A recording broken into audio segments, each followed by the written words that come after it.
ज्यादा ब्लॉकेज होने पर भी कुछ लोग सामान्य रहते हैं कई बार, जैसे कि आप बता भी रहे थे, और कुछ ऐसे होते हैं जो ब्लॉकेज में गंभीर हो जाते हैं। उसका प्रमुख कारण क्या होता है? जी देखिए, हार्ट एक बहुत ही अनोखा ऑर्गन है हमारे शरीर का। देखिए, जैसे मैंने बताया कि ये एक लंबी प्रक्रिया है जब ब्लॉकेज डेवलप होता है।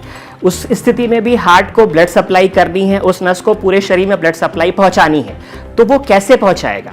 तो उस ब्लड वेसल में ये होता है कि छोटी छोटी और नसें डेवलप होने लग जाती हैं, जिन्हें हम नेचुरल बाईपास कहते हैं या हमारी भाषा में कोलैटरल्स कहते हैं। तो बहुत सारे पेशेंट, स्पेशली डायबिटीज के पेशेंट्स जिनमें बहुत सारे ब्लॉकेजेस रहते हैं, उनमें ऑलरेडी कोलैटरल्स डेवलप हो चुके रहते हैं। तो समहाउ हार्ट की ब्लड सप्लाई जो है वो रुकती नहीं है।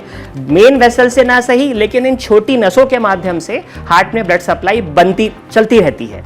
लेकिन अगर यंग लोगों में या अचानक हार्ट अटैक आता है, खासकर इवन महिलाओं में भी कई बार अगर हार्ट अटैक आता है, तो हार्ट को इतना टाइम नहीं मिल पाता है कि ये नेचुरल बाईपास डेवलप हो जाए। इसी कारण से यंग लोगों में हार्ट अटैक जो रहता है वो कई बार ज़्यादा डेंजरस होता है। इसीलिए कई बार हम देखते हैं कि कई पेशेंट्स को 3 ब्लॉकेजेस या 4 ब्लॉकेजेस निकले हैं, उन्होंने आगे ट्रीटमेंट या बाईपास सर्जरी, एंजियोप्लास्टी नहीं कराई, लेकिन वो दवाइयों के माध्यम से ठीक चलते रहते हैं। और बजाय इसके कि एक यंग पेशेंट जिसे शायद एक हार्ट अटैक आया, सिंगल ब्लॉकेज निकला, बट हम उसे सर्वाइव नहीं कर पाए।